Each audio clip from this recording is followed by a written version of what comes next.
Hi friends, मैं हूं रवि सिंह। नमस्कार। संदेश एकेडमी की तरफ से आप सभी विद्यार्थियों को मेरी ढेर सारी शुभकामनाएं। जैसा कि फेस्टिवल का टाइम चल रहा है, रक्षाबंधन है, तो first of all I want to give you my best wishes, lovely greetings to you and your family. Please convey my message.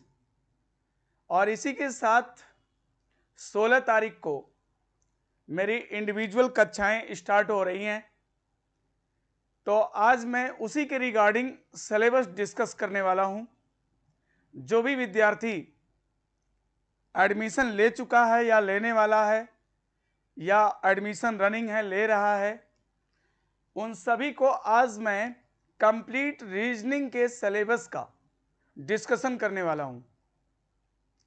ठीक है, तो फर्स्ट ऑफ ऑल तो मेरा यह है कि आज रक्षाबंधन के फेस्टिवल पर पहले तो मैं आपको ग्रीट करना चाह रहा था। Happy Rakshabandhan all of you, आप सभी सिस्टर्स को, ब्रदर्स को एंड आपके फैमिली को। इसी के साथ आज मैं अब सिलेबस का डिस्कशन करने वाला हूं।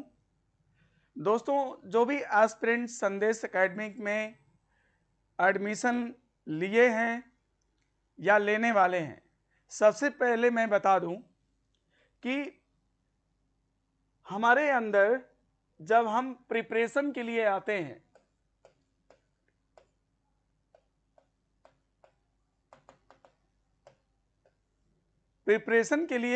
हैं, तो हमारे अंदर कुछ क्वालिटीज का होना चाहिए। कोई बाई बर्थ जो है टैलेंटेड पैदा नहीं होता है ना। जो पॉइंट्स मैं बता रहा हूं, इनको करने के लिए जीरो टैलेंट की रिक्वायरमेंट होती है। There is no requirement any talent doing this. सपने देखना, प्रीवियसली एज्यूम,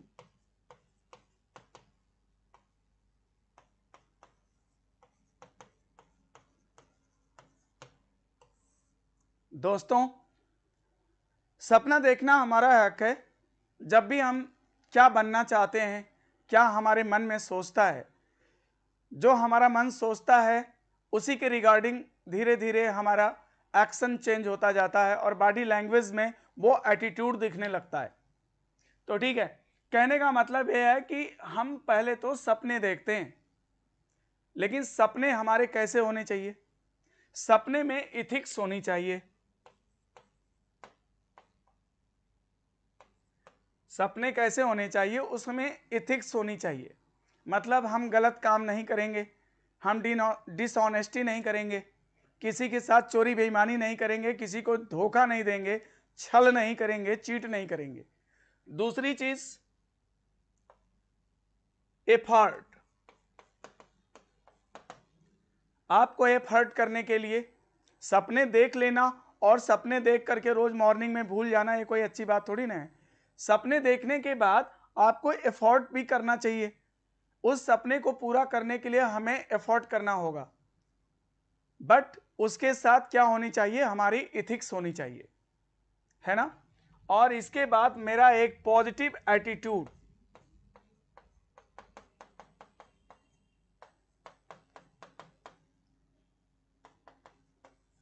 एक पॉजिटिव एटीट्यूड की रिक्वायरमेंट होती है।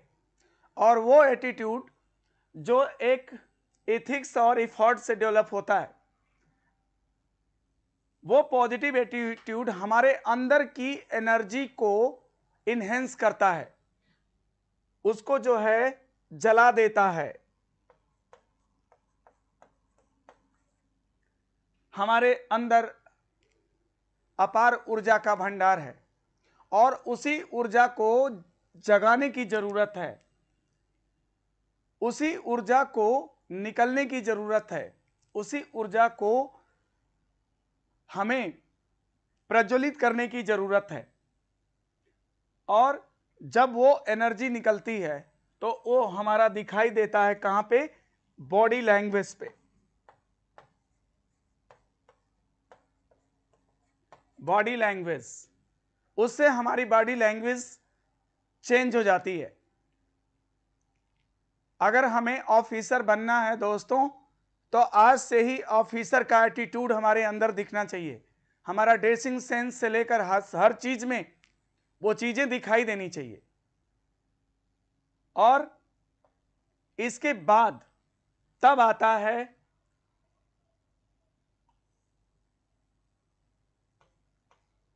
Time, punctuality.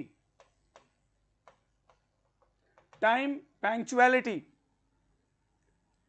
फिर हमको क्या करना पड़ेगा कि टाइम का पंक्चुअल होना पड़ेगा, है ना, जिसके लिए किसी टैलेंट की रिक्वायरमेंट नहीं है। उसके लिए हमें टाइम पंक्चुअलिटी चाहिए हमारे अंदर। जो भी हम वर्क करते हैं, समय पर ऑफिस पहुंचना, समय पे क्लास पहुंचना, समय पे स्टडी करना, ये हमारी टाइम पंक्चुअलिटी है जो हमारे पर्सनालिटी को बताती है। तो ये क्वालिटी जब आपके अंदर आएंगी तो याद रखो कि अपने आप टाइम के पंक्चुअल हो जाओगे। और इन सारे एटीट्यूड्स के साथ जब आप डेवलप करेंगे तब आप जाकर के प्रिपरेशन पे आएंगे। और ये आपका अंतिम क्वालिटी है जो कि आप करना चाहते हैं, प्रिपरेशन करना चाहते हैं। दोस्तों, सिर्फ कोचिंगों में एडमिशन लेना, यूनिवर्सिटी में एडमिशन लेना, कॉलेज में एडमिशन लेना, ये बड़ी बात नहीं है। आप इससे कुछ नहीं कर सकते। आपको एडमिशन लेने से पहले, प्रिपरेशन स्टार्ट करने से पहले आपके अंदर इन एटीट्यूड्स का होना जरूरी है ना। और जब प्रिपरेशन शुरू कर लेंगे तो वो प्रिपरेशन आप ही थोड़ी ना कर रहे हैं, ऐसे लाखों करोड़ों लोग जो है प्रिपरेशन करने आए हुए हैं। तो प्रिपरेशन जब करेंगे तो अंतिम क्वालिटी जो आपकी होनी चाहिए प्रिपरेशन के अंतर्गत, वो है डूइंग एक्स्ट्रा। Doing extra. जब आप अन्य विद्यार्थियों से कुछ अलग करेंगे तब जाकर के आपको वो अचीवमेंट गेन होगा, राइट। तो कहने का मतलब यह है कि हमें इन क्वालिटीज की जरूरत है कि हमें सबसे पहले क्या है कि हम सपने देखते हैं, इलाहाबाद चलेंगे, दिल्ली में चलेंगे, लखनऊ में चलेंगे, पटना में चलेंगे और वहाँ प्रिपरेशन करेंगे, कॉलेज में एडमिशन लेंगे, कोचिंग में एडमिशन लेंगे। इसके बाद फिर हम डायरेक्ट आते हैं प्रिपरेशन पे, जबकि उसके पहले भी बहुत सारी चीजें हैं जो आपको फॉलो करना पड़ेगा, तब जाके प्रिपरेशन आता है। और प्रिपरेशन के बाद तब आता है डूइंग एक्स्ट्रा। जब आप कुछ एक्स्ट्रा करने की कोशिश करेंगे तभी जाकर के आपको वो अचीवमेंट मिलता है जहां पर आप सपने ये पूरे साइकिल है। जब आपका सपना पूरा होता है, जिस सपने को आप देखते हैं, उस सपने को हकीकत में बदलने के लिए आपको इतने एफर्ट्स करने की जरूरत है। दोस्तों, आपको प्रयास करने के लिए कोई टैलेंट नहीं चाहिए, ये बाय बर्थ नहीं चाहिए। आपको एफर्ट करने के लिए जरूरी नहीं कि आप बाय बर्थ पैदा हुए हैं एफर्ट लेकर के। आपको पॉजिटिव एटीट्यूड रखने के लिए किसी टैलेंट की रिक्वायरमेंट नहीं है। There is no requirement any talent for energy. हमें अपने अंदर की ऊर्जा को जगाने के लिए किसी टैलेंट की रिक्वायरमेंट नहीं है। अपने बॉडी लैंग्वेज को सुधारने के लिए इन क्वालिटीज की जरूरत है। और हमें जो है अपने टाइम का पंक्चुअल होने के लिए ज्ञान की जरूरत नहीं है ना। तो ये सारी क्वालिटीज ऐसी हैं जो हम अपने अंदर खुद से डेवलप कर सकते हैं। और इसी के साथ ही आज मैं अब आपको अपना सिलेबस बताऊंगा, इसका पूरा जो है डिस्क्राइब करूंगा कि आप कौन कौन सा एग्जाम देते हैं। कोई बच्चा बोलता है हम तो कांस्टेबल देते हैं, हमसे क्या मतलब है ये वाले चैप्टर से। कोई कहता है हम तो एसआई देते हैं, हमें क्या मतलब है इस चैप्टर से। कोई कहता है हम एसएससी देते हैं, कोई कहता है हम आईबीपीएस देते हैं, कोई कहता है हम आरआरबी देते हैं। अरे दोस्तों, अलग अलग चीजों को देने के लिए अलग अलग क्या कोर्स पढ़ेंगे क्या? नहीं, इसके लिए इंटीग्रेटेड सिलेबस है, पूरा एक ही सिलेबस है। इस सिलेबस को अगर आप पढ़ लेते हो तो किसी भी एग्जाम देकर जब आओगे तो आप ये नहीं कह सकते हो कि मैंने ये वाला चैप्टर नहीं पढ़ा था या मैंने ये नहीं पढ़ा था, ये चीजें मिस हो गई। आप इस तरह की चीजें नहीं कह सकते हैं। आप डेफिनेटली अगर जो सिलेबस मैं आपको बता रहा हूं, अगर ये सिलेबस आपने पढ़ लिया तो चाहे वो यूजीसी नेट जेआरएफ हो, चाहे वो आपका यूपीपीएससी हो, चाहे यूपीएससी हो, चाहे आरआरबी हो, चाहे आईबीपीएस हो, चाहे एसएससी हो, चाहे यूपी ट्रिपल एससी हो, चाहे एमटीएस, किसी भी एग्जाम में, यूपी स्टेट लेवल एग्जाम, जो भी एग्जाम्स है, एवरीथिंग, सब कुछ इस पेरीमीटर में आ जाएगा। इससे बाहर कहीं कुछ रीजनिंग नहीं आती। मैं आज आपको जो सिलेबस डिस्कस करने जा रहा हूं, और इसको मैं लगभग 100 लेक्चर में खत्म कर देता हूं, और ये चीज मैं आपको अभी दिखा रहा हूं। ठीक है, तो सबसे पहले मैं अब डिस्कशन करता हूं सिलेबस की।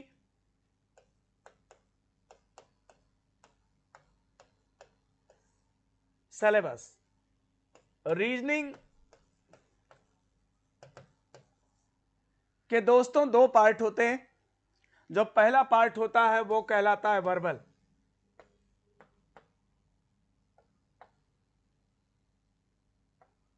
और दूसरा पार्ट होता है नॉन वर्बल।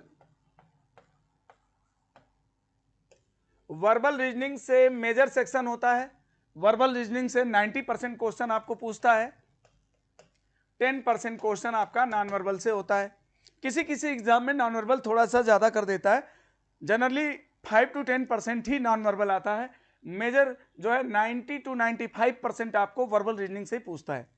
अब बात यह है कि इसको वर्बल में क्यों बोल रहा, क्योंकि इसमें भाषा का प्रयोग होता है, इसलिए इसको वर्बल बोल रहा है। और इसको मैं नॉन वर्बल क्यों बोल रहा, क्योंकि इसमें पिक्चर, आकृतियों का प्रयोग होता है, इसलिए मैं इसको नॉन वर्बल बोल रहा हूं, है ना। तो वर्बल रीजनिंग का 3 सेक्शन है। वर्बल रीजनिंग का 3 सेक्शन है जो मैं कि आगे आपको दिखा रहा हूं। यह है आपका वर्बल रीजनिंग।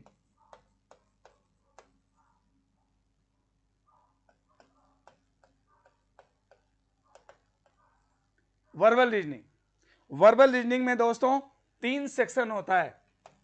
जो पहला सेक्शन होता है वो होता है इसका बेसिक्स, दूसरा होता है एनालिटिकल, तीसरा होता है लॉजिकल। तो रीजनिंग, वर्बल रीजनिंग का 3 सेक्शन होता है। बेसिक रीजनिंग होती है, एनालिटिकल रीजनिंग होती है, और लॉजिकल रीजनिंग होती है। ठीक है, जनरली क्या है कि देखो, जब एसएससी का एग्जाम देते हो तो वहां पे सिर्फ बेसिक रीजनिंग आती है, तो उसको हम रीजनिंग कह ही नहीं सकते, उसको तो हम जनरल इंटेलिजेंस कहते हैं। आपने एसएससी के पेपर पे देखा होगा कि वहां पे लिखा रहता है सामान्य बुद्धि परीक्षण, मतलब कि जनरल इंटेलिजेंस। वहां रीजनिंग नहीं बोल सकते उसको, है ना। तो याद रखिएगा कि जो बेसिक है ये जनरल इंटेलिजेंस है। इसी के साथ अगर एनालिटिकल और लॉजिकल आपने मिक्स कर दिया तो ये रीजनिंग कहलाएगा। ये है रीजनिंग का सिलेबस। और इसके अलावा अभी हम नॉन वर्बल का चर्चा बाद में करेंगे, पहले वर्बल रीजनिंग का मैं बातचीत कर रहा हूं, जिसमें कि मैं बेसिक के बारे में बताता हूं कि इसके कंटेंट्स क्या क्या है। अगर आप किसी एग्जाम में आप जा रहे हैं, एंट्रेंस एग्जाम दे रहे हैं, जैसे सीयूईटी का एग्जाम इस समय रनिंग है, अगर आप सीयूईटी का एग्जाम दे रहे हैं वहां पर बेसिक रीजनिंग पूछ रहा है। अगर आप जो है एलएलबी का एग्जाम दे रहे हैं, कहीं पर एंट्रेंस एग्जाम दे रहे हैं, वहां पर भी बेसिक रीजनिंग पूछ रहा है ना। अगर एंट्रेंस एग्जाम दे रहे हैं, कांस्टेबल दे रहे हैं, एसआई दे रहे हैं, एसएससी दे रहे हैं, तो याद रखना कि वहां पे बेसिक रीजनिंग पूछेगा। लेकिन अगर आप आईबीपीएस दे रहे हैं, आरआरबी दे रहे हैं, यूपीपीएससी दे रहे हैं, तो वहां पर एनालिटिकल और लॉजिकल रीजनिंग भी पूछेगा। अगर आप बैंकिंग से रिलेटेड एग्जाम्स दे रहे हैं और मैनेजमेंट से रिलेटेड एग्जाम दे रहे हैं, तो वहां पर एनालिटिकल रीजनिंग सबसे ज्यादा पूछी जाएगी। ठीक है, तो अलग अलग एग्जाम में अलग अलग पूछा जाता है। तो दोस्तों जो है, अगर हम क्या सभी एग्जाम के लिए डिफरेंट डिफरेंट तैयारी करेंगे, नहीं, आपको रीजनिंग पढ़ना है, ना कि डिफरेंट डिफरेंट एग्जाम पढ़ना है। एक बार आपने रीजनिंग का अगर कंप्लीट सिलेबस तैयार कर लिया, ये आप किसी भी एकेडमिक लेवल पर आप पढ़कर नहीं आते हो, ये आपके लिए बिल्कुल न्यूली सिलेबस है, जो कि कोई भी बच्चा, सबके लिए नया होता है। तो अगर आपने कोई भी एग्जाम देना है, अगर आपने जो मैं सिलेबस आपको आज बता रहा हूं, अगर इस सिलेबस को आप कंप्लीट कर रखते हैं, तो याद रखना कि आप ये नहीं बोल पाओगे कि मैंने ये चीज नहीं पढ़ा था। तो याद रखो कि इसमें बेसिक का कंटेंट्स मैं अब आपको बताने जा रहा हूं कि बेसिक में क्या क्या आपको पढ़ने रहते हैं। बेसिक्स, अब बेसिक के अंतर्गत देखो, सबसे पहले आता है अल्फाबेटिकल सेक्शन।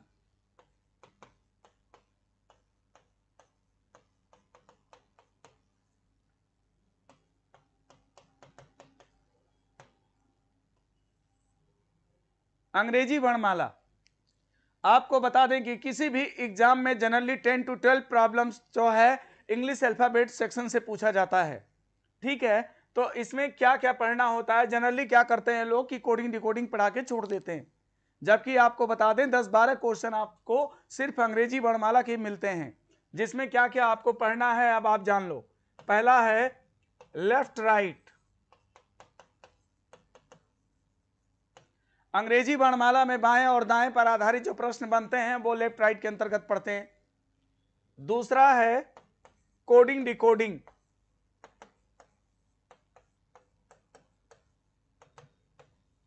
Coding decoding. तीसरा है pairs of letter, pairs of letter.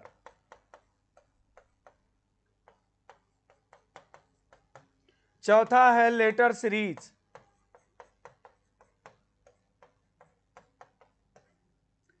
पांचवा है लेटर मैट्रिक्स।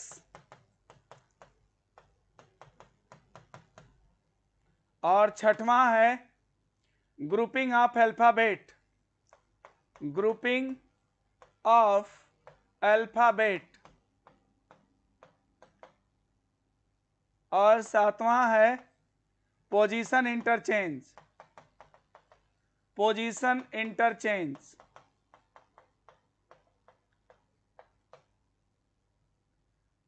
और आठवां है मीनिंगफुल वर्ड्स।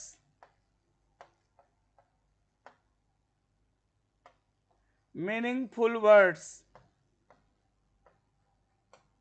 और नौवां है मिसलेनियस,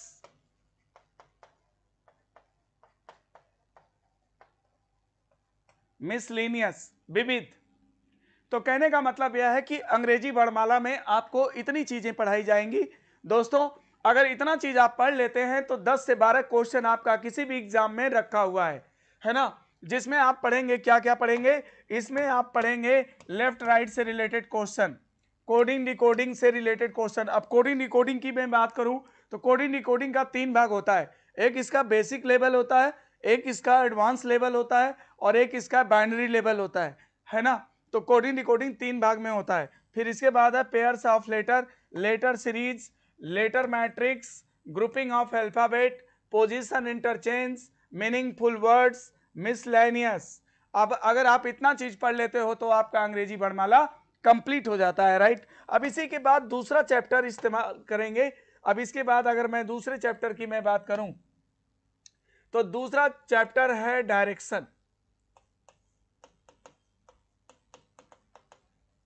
डायरेक्शन, इसमें हम लोग दिशा संबंधी प्रश्न पूछा जाता है और दिशा संबंधी कंटेंट्स जो होते हैं वो पढ़ते हैं।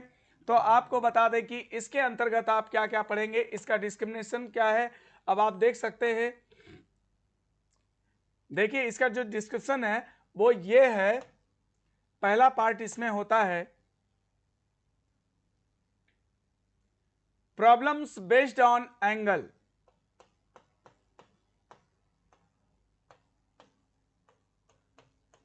Based on angle. दूसरा इसमें चीज पढ़ाया जाएगा आपको प्रॉब्लम्स बेस्ड ऑन पैटर्न। तीसरा है प्रॉब्लम्स बेस्ड ऑन इल्यूजन। चौथा है problems based on Pythagoras,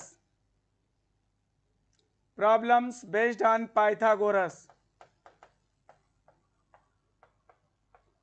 Pythagoras theorem. पांचवा है प्रॉब्लम्स बेस्ड ऑन डिस्टेंस।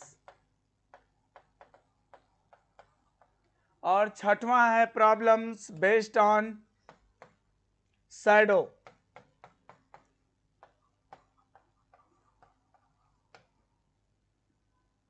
तो डायरेक्शन में आपको इतनी चीजें पढ़ाई जाएंगी, डायरेक्शन में इतनी चीजें पढ़ाई जाती हैं, राइट। ओके, अब इसके बाद तीसरा जो आपका चैप्टर आता है, तीसरा चैप्टर है आपका ब्लड रिलेशन।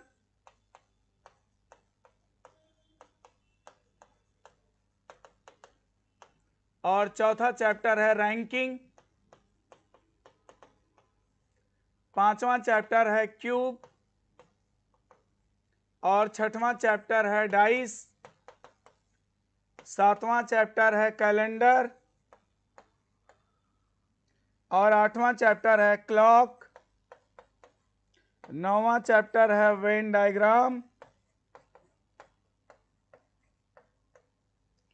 डायग्राम, और 10वां चैप्टर है नंबर सीरीज,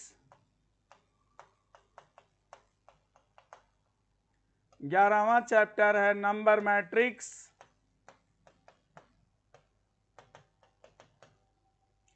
और 12वां चैप्टर है एनालॉजी,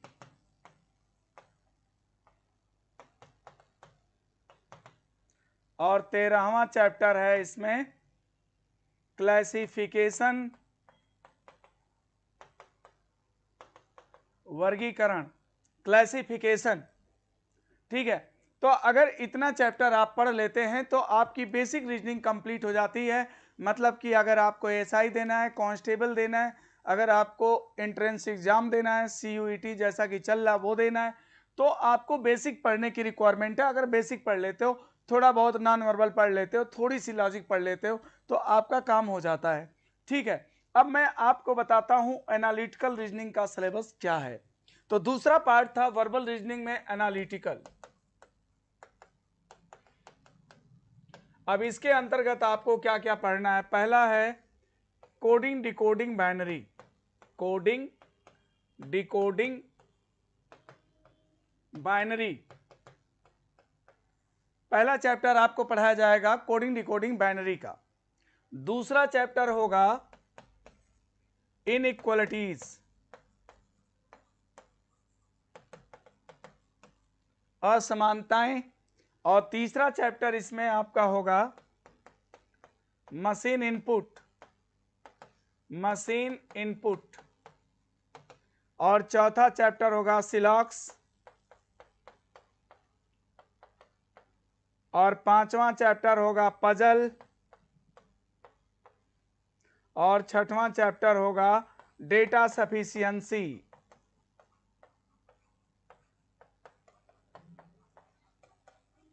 डेटा सफिशिएंसी। तो याद रखिए कि एनालिटिकल रीजनिंग जो बच्चे बैंकिंग की प्रिपरेशन करते हैं और मैनेजमेंट के एग्जाम की प्रिपरेशन करते हैं, उनके लिए मैं बता दूं कि अगर वो पूरा बेसिक भी नहीं पढ़े हैं, खाली इतने चैप्टर की अगर प्रिपरेशन कर लें, तो बैंक में रीजनिंग का पेपर बेहतर करके आ जाएंगे, ये मेरी गारंटी है। केवल वो इनइक्वालिटीज, मशीन इनपुट, सिलॉक्स, पजल, डेटा सफिशिएंसी पढ़ लें, बैंक का पेपर वो अच्छा कर जाएंगे। ठीक है, तो ये आपका एनालिटिकल रीजनिंग का सिलेबस है। अब इसके बाद मैं बताता हूं आपको लॉजिकल रीजनिंग में क्या क्या पढ़ना है। लॉजिक, सबसे पहले लॉजिकल रीजनिंग में आपको पढ़ना है डिसीजन मेकिंग,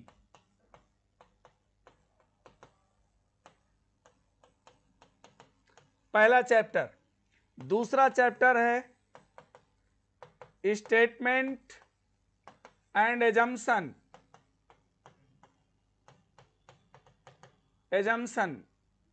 तीसरा चैप्टर है स्टेटमेंट एंड आर्गुमेंट, और चौथा चैप्टर है statement and course of action,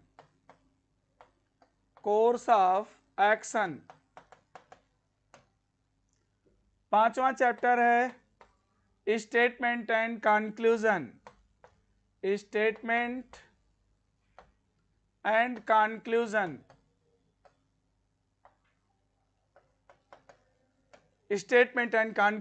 और छठवां चैप्टर है काज एंड इफेक्ट। दोस्तों, आपको लॉजिकल रीजनिंग के अंतर्गत इतने चैप्टर्स प्रिपरेशन करना है। अगर आप इतने चैप्टर तैयार कर लेते हैं तो चाहे आप यूपीएससी दीजिए, चाहे आप जो है वनडे का एग्जाम दीजिए, कोई प्रॉब्लम नहीं है, आपको डेफिनेटली इनसे क्वेश्चन मिलेंगे। Decision making, statement and assumption जिसको कथन एवं पूर्वधारणा पूर्वानुमान कहते हैं, आर्ग्यूमेंट कथन एवं तर्क कहते हैं, स्टेटमेंट कोर्स ऑफ एक्शन कथन एवं कार्यवाही कहते हैं, स्टेटमेंट एंड कंक्लूजन कथन एवं निष्कर्ष कहते हैं, काज एंड इफेक्ट कारण और प्रभाव कहते हैं। तो दोस्तों लॉजिकल रीजनिंग के अंतर्गत आपको ये सारे चैप्टर कराए जाएंगे। इसके बाद आता है नॉन वर्बल। तो मैंने वर्बल रीजनिंग को आपको 3 सेक्शन में बांटा था, जैसा कि आप देख सकते हैं यहाँ पे, जैसा कि आप यहाँ पर देख सकते हैं, यहाँ से हम लोगों ने सिलेबस का डिस्कशन प्रारंभ किया था। ये सबसे पहले यहाँ से वर्बल रीजनिंग के अंतर्गत आपको मैंने बताया कि बेसिक होता है, एनालिटिकल होता है, लॉजिकल होता है। तो ये कंटेंट्स आप देख रहे हैं, ये बेसिक का है, जिसमें पहला चैप्टर आपका अल्फाबेट है, जिसमें सब टॉपिक ये सब हैं। इसके बाद आपका दूसरा चैप्टर डायरेक्शन है, जिसका सब टॉपिक ये सब है। अब इसके बाद तीसरा चैप्टर आपका ब्लड रिलेशन, चौथा ranking, cube dice, calendar, clock, Venn diagram, number series, number matrix, इसको चार्ट लॉजिक के नाम से भी जानते हैं, एनालॉजी, टेस्ट, क्लासिफिकेशन, एंड इसके बाद फिर एनालिटिकल रीजनिंग का सेक्शन आता है बेसिक के बाद, जिसमें coding, decoding, binary, inequalities, machine input, सिलॉक्स and puzzle and data sufficiency है। अब इसके बाद फिर आपका लॉजिकल रीजनिंग आती है, जिसमें आपका डिसीजन मेकिंग है, statement and assumption, statement and argument, statement and course of action, and conclusion and cause and effect. तो ये आपका लॉजिकल रीजनिंग का सेक्शन है। इसके बाद शुरू होता है non verbal. Non verbal, non verbal इसलिए बोलते हैं, नॉन वर्बल इसलिए कहते हैं क्योंकि इसमें पिक्चर, आकृतियों का स्टडी करते हैं। तो इसमें जो आपको पहला चैप्टर पढ़ाया जाता है वो है फिगर काउंटिंग।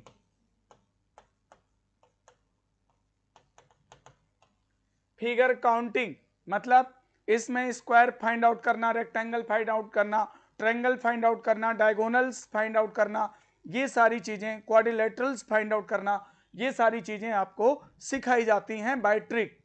ठीक है। अब इसके बाद दूसरा है सीरीज, तीसरा है एनालॉजी, और चौथा है क्लासिफिकेशन, और पांचवा है मिरर इमेज,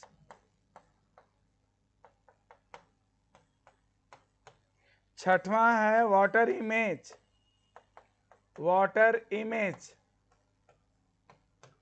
और इसके बाद सातवां है पेपर कटिंग एंड फोल्डिंग,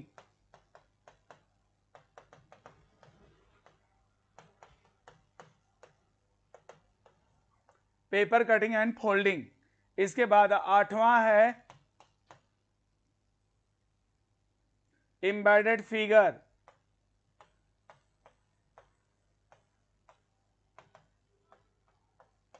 और इसके बाद नौवां है completion of figure, completion of figure, और इसके बाद कंप्लीशन ऑफ फिगर। ठीक है।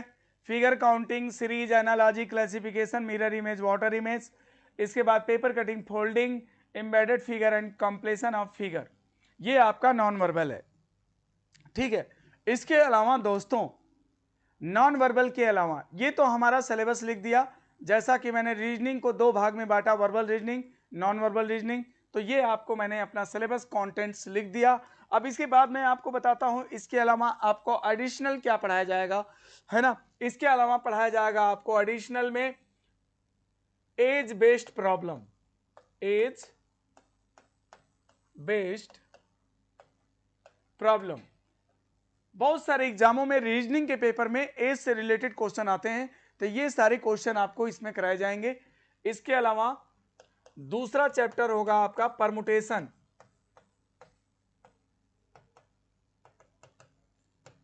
हिंदी में कहते हैं क्रमचय, है ना। तीसरा चैप्टर होगा आपका कॉम्बिनेशन,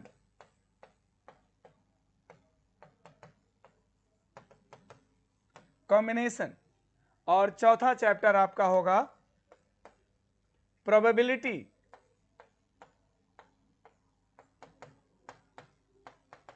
प्रोबेबिलिटी, प्रायिकता।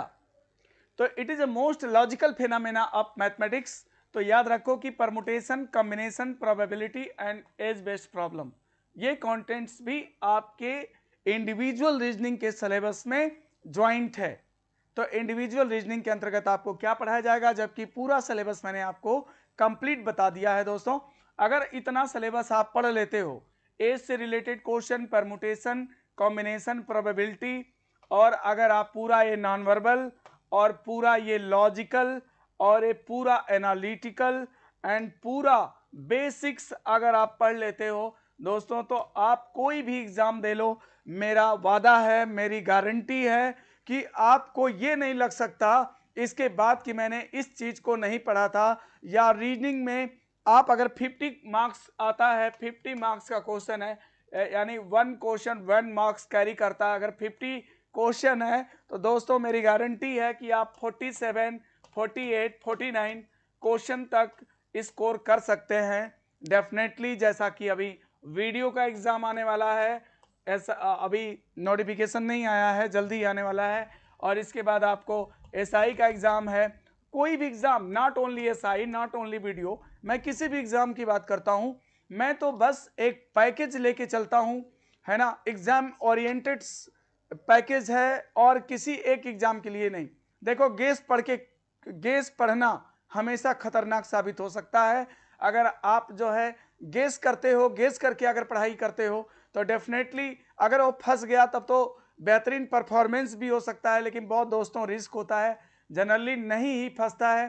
तो गेस करके लाइफ को मत चलिए, है ना, हमेशा आप जो है पूरा सिलेबस पढ़िए, ताकि आप कहीं से भी कुछ भी आए, अगर वहां पर चेंजेस भी आए तो भी वो आप पे असर नहीं डाल सकता है। और ये है हमारा रीजनिंग का पैकेज। और जो बच्चे रीजनिंग का एडमिशन ले चुके हैं या लेना चाहते हैं और करना चाहते हैं, तो याद रखो कि मेरी पहली क्लास लगने वाली है रक्षाबंधन के जस्ट बाद। रक्षाबंधन के जस्ट बाद 16 तारीख को, रक्षाबंधन के जस्ट बाद आपको 16 तारीख को, 16 तारीख